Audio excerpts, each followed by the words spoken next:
Jack, can you show me one of your favorite motorcycles in the Buddy Subs Museum? Yeah, let's go. Let's check it out. So this is a 1972 Harley-Davidson XR750 flat track racer. This motorcycle won 29 Grand National Championships from 1972 to 2008. There was iconic racers on this bike like Jay Springsteen, Scotty Parker, Chris Carr, some of my idols growing up. So let's dive into a little bit about what made this motorcycle special.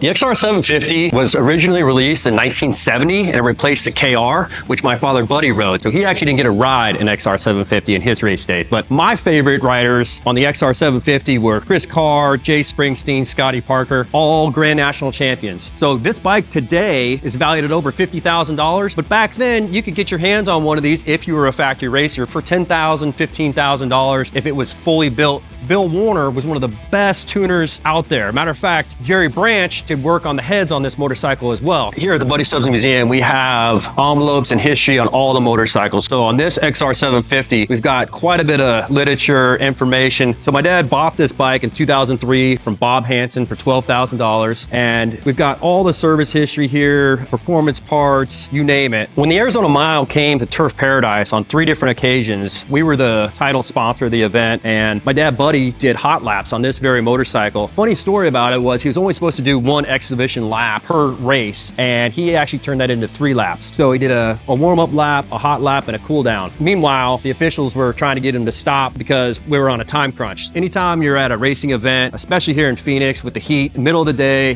they got to watch the time, make sure that the races are starting exactly at the time they're scheduled. So Dad put him back a little bit, and that's a funny story about this motorcycle. So if you head on into the Buddy Subs Museum, check out this 1972 XR750. It's one of a kind. It's one of our iconic treasures here at the Buddy Subs Museum. And these motorcycles are very hard to find. If you go online and try to find one for sale, you could probably find one out there, but you're going to pay a pretty penny for it.